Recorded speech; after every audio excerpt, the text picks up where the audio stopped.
Et bonjour à tous et bienvenue dans l'émission Le Monde vu par les lycéens. Aujourd'hui, nous sommes accompagnés de Maël, Zoé et Marianne et moi-même, Timothy.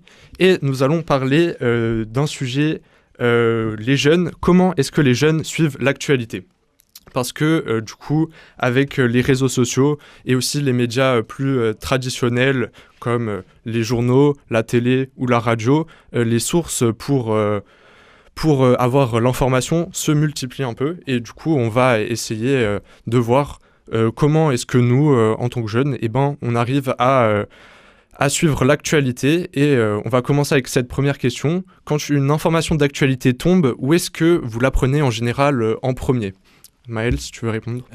Alors moi je pense que quand il y a des informations qui s'avèrent être très importantes, je pense que je les apprends dans un premier temps sur les réseaux sociaux, du coup notamment en scrollant ou parfois encore sur TikTok, donc de comptes certifiés qui divulguent des informations sur différents thèmes. Ok, du coup, par exemple, quoi comme réseaux sociaux ? Tu m'as dit TikTok, peut-être qu'il y en a d'autres. Oui, TikTok, pourquoi pas Instagram, notamment dans le fil de recommandation, pourquoi pas retrouver certaines informations d'actualité. Et est-ce que vous, Marianne et Zoé, vous avez un réseau favori et aussi des comptes que vous préférez regarder ? Moi aussi, je m'informe majoritairement sur Instagram, notamment le compte Hugo Décrypte. Je sais que c'est un compte que beaucoup de jeunes suivent parce qu'il diffuse une information qui est assez simple. Et il met aussi des bandes rouges, il me semble, quand les sujets sont vraiment importants. Donc souvent, je sais que quand j'ouvre Instagram et qu'il y a eu un sujet d'actualité qui vient de sortir, entre guillemets, c'est souvent le premier compte qui apparaît dans mon fil. Et autrement, moi je suis abonnée à des comptes comme Le Figaro, Le Monde, etc. qui justement postent, que ce soit des informations très importantes ou juste des reportages, mais voilà. Oui, du coup, il y a un peu un mélange, les médias traditionnels qui viennent sur les réseaux sociaux parce qu'ils savent que là, ils peuvent aussi avoir un grand impact. Et tu nous as aussi parlé de Hugo Décrypte. Du coup, Hugo Décrypte, pour ceux qui ne connaissent pas, c'est c'est un journaliste, il se décrit comme ça, il est plutôt jeune. Et en fait, il s'est pris pour mission d'essayer de rendre l'actualité le plus accessible possible pour que les jeunes s'informent plus facilement et plus rapidement. Donc voilà, il a commencé avec une chaîne YouTube où il décryptait du coup l'actualité en moins de 10 minutes, ça c'est son format le plus connu. Puis après, il est allé sur les réseaux sociaux comme Instagram où il fait des posts où il donne des informations, des actualités. Toi, Marianne, est-ce que tu as entendu parler du Code Décrypte et tu peux nous dire aussi comment tu t'informes en général ? Donc moi aussi, je consulte beaucoup Hugo Décrypte aussi sur les réseaux sociaux, donc comme elle et Zoé, beaucoup sur Instagram par exemple. Je suis aussi donc Le Monde, Le Figaro comme Zoé, mais je rajoute en plus de ça pas mal de presse anglo-saxonne. Donc j'entends par exemple la BBC ou CNN. Donc BBC c'est britannique et CNN c'est plutôt américain.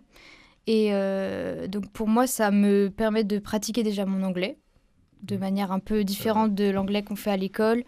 On nous conseille souvent d'écouter l'actualité en anglais, donc moi je le fais. Et puis ça permet aussi d'avoir le point de vue international, donc britannique, américain, sur des points d'actualité, notamment sur la France, que parfois en France, il y a des sujets qui sont pas forcément abordés ou abordés d'une manière différente que la presse internationale.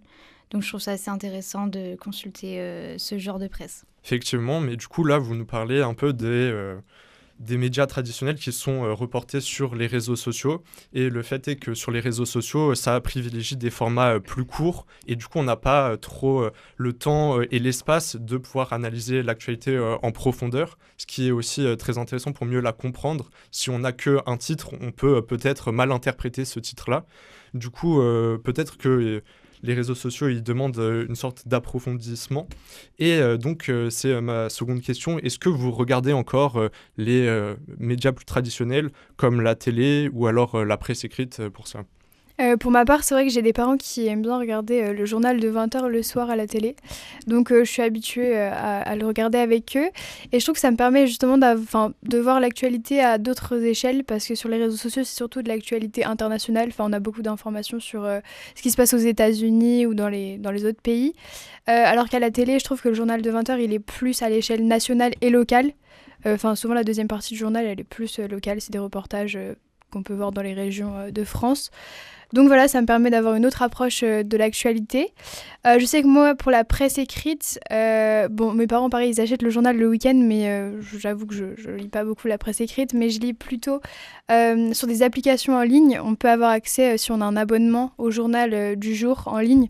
Donc c'est comme de la presse écrite, juste sur une autre plateforme, mais voilà. Et autrement, pour la radio, quand je suis dans la voiture, j'ai l'habitude d'écouter la radio. Après, ça peut être de la musique, comme ça peut être des chaînes d'information comme France Info, France Inter, etc. Ok. Maëlle, peut-être tu veux nous parler de si tu regardes encore les médias traditionnels pour peut-être approfondir les informations que tu vois sur les réseaux sociaux.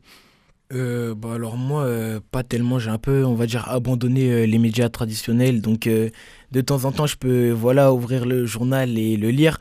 Et c'est vraiment très intéressant. Après, il faut savoir que maintenant, j'ai plus accès aux réseaux sociaux. Et donc, je me suis beaucoup plus familiarisé avec ce moyen qui permet de m'informer plutôt que les médias traditionnels tels que la télé ou encore... C'est vrai que c'est plus ergonomique, c'est plus facile sur les réseaux sociaux. Ça donne plus envie de les regarder plutôt que d'aller lire un article d'un journal où là, on a un peu l'impression que c'est des pavés de texte. C'est vrai qu'aussi au lycée, on a accès au CDI. Le lycée, en tout cas, notre lycée est abonné à plusieurs revues de presse. Et malheureusement, je pense que les jeunes n'ont plus le réflexe d'aller justement dans les CDI pour lire le journal. Mais on devrait... je pense que c'est encore bien de garder des manières traditionnelles de s'informer, parce que déjà, ça fait vivre les médias traditionnels. Et en plus, c'est une autre approche qui est justement plus en profondeur, je trouve, dans l'actualité. Ouais. Personnellement, je trouve que sur les réseaux sociaux, ce qu'il y a de bien pour l'actualité, c'est le fait que ça soit visuel. Et puis voilà, comme tu disais, Timothy, c'est pas des gros pavés, ça donne envie de s'informer. C'est plus rapide aussi, on n'a pas à passer de longues minutes à lire un article, même si souvent c'est intéressant, c'est souvent plus rapide de s'informer sur les réseaux sociaux. Et je pense que c'est pour ça que pas mal de gens privilégient ce média. Ok, oui, moi pour ma part, du coup, je regarde aussi, je suis l'actualité principalement sur les réseaux sociaux. Là, j'apprends un peu les gros titres, ça met, les gros titres des journaux, et on a l'information principale. Et si l'information, elle m'intéresse vraiment, du coup, notre lycée, le Lokidi, ils achètent un abonnement au Monde, et du coup, ça nous permet de pouvoir approfondir le sujet. On a juste l'information, et grâce à des articles du coup de vrais journalistes spécialisés et d'une source fiable du coup dans le monde, vu que notre lycée nous abonne à des sources fiables, ils vont pas nous abonner à des choses dont on peut douter. Ça nous permet de plus approfondir les sujets. Et du coup, Marianne, elle a commencé à nous donner un élément de réponse de pourquoi on préfère s'informer sur les réseaux plutôt que sur les médias traditionnels. Du coup, ça a l'air c'est plus joli en apparence, ça donne plus envie. Peut-être que vous avez d'autres idées. Moi, je suis d'accord avec Marianne, c'est aussi plus court, plus bref. On a l'essentiel dans un post ou dans une vidéo assez courte. Après, comme vous l'avez tous dit, c'est vrai que si on veut s'informer plus profondément, il faut aller chercher d'autres médias qui vont plus détailler, mais c'est vrai que sur les réseaux, on a vraiment l'essentiel. Ouais. Et aussi, du coup, un point faible des réseaux sociaux, c'est que les fake news, du coup, les fausses informations, des personnes qui cherchent, ou alors qui font intentionnellement ou pas, qui diffusent des informations mais qui sont un peu erronées, qui sont mal placées dans leur contexte. Du coup, c'est très difficile de s'en rendre compte sur les réseaux sociaux. Vous, est-ce que vous avez des moyens de pouvoir vous en rendre compte ? Non, alors pour rebondir sur ce que tu viens de dire, c'est vrai que maintenant sur les réseaux sociaux, quand on scrolle et tout, pour notamment faire beaucoup de vues, les gens ou encore certains journalistes utilisent beaucoup de montage, ce qui peut nous faire douter du coup de la qualité de l'information ou de la qualité des images. Et donc du coup je pense que c'est bien quand même de toujours se référer aux médias traditionnels ou aux réseaux sociaux avec des vrais comptes, du coup comme on l'a dit, potentiellement Hugo Décrypte. Et aussi, je sais qu'il y a les comptes certifiés sur Instagram et sur Twitter, enfin sur les autres réseaux aussi, je pense. Bon, après, les comptes certifiés, c'est à nuancer parce qu'il y a certaines personnes qui payent la certification. Mais majoritairement, les médias qui sont fiables ont cette certification qui peut justement aider les gens sur les réseaux à savoir si c'est une vraie information ou non. Oui, du coup, les comptes certifiés, on voit dans le titre du compte, et ben juste à côté, il y a une petite encoche bleue qui montre que, en général, ça veut dire que c'est un réseau c'est un média que le réseau a certifié, c'est un vrai compte, c'est pas un faux, et en général, ça relaie des vraies informations. Mais du coup, il y a eu, par exemple, sur Twitter, Elon Musk qui a rendu cette certification payante. Ça veut dire que n'importe qui peut en soi l'acheter, et ça ça remet un peu de la brume sur comment est-ce qu'on peut vraiment savoir si l'information elle est fiable ou pas. Oui, exactement. Et aussi, moi, je sais que sur les comptes qui sont fiables, souvent, il y a les sources des photos ou des documents qui sont postés. Et donc, du coup, moi, ça m'aide à savoir si c'est vraiment fiable. Personnellement, je trouve que même s'il y a tous ces outils comme la certification pour savoir quels médias sont fiables, je pense que ce qu'il y a de mieux à faire pour savoir pour la fiabilité de l'information, c'est de s'informer sur plusieurs médias différents.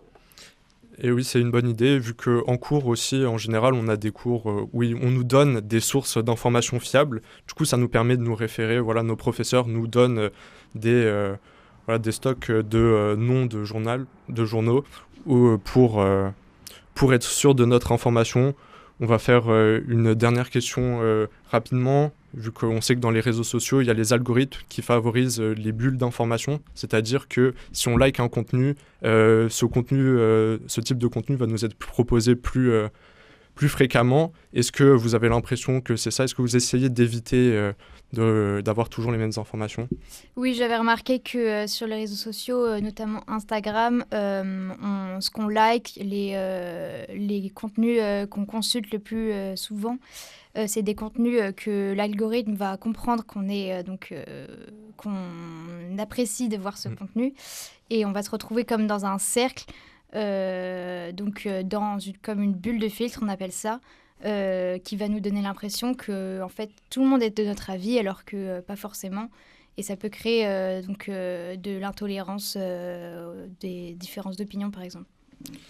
Et bien voilà, quelqu'un a quelque chose à rajouter? Aussi, des fois, on a des pour toi qui sont influencés par ce que nos contacts like, notamment nos followers ou les gens qu'on suit. Et donc, ça peut aussi influencer, comme dit Marianne, les bulles de filtre, etc. Et il y a aussi certaines fois des suggestions qui apparaissent sur le compte Insta. Voilà. Et bien voilà, c'était notre émission sur comment les jeunes suivent l'actualité. On la suit sur les réseaux sociaux et on essaye de la filtrer, de plus approfondir via toujours les médias plus traditionnels, mais peut-être toujours en ligne, et pour éviter les fake news. C'était Le Monde vu par les lycéens. À la semaine prochaine.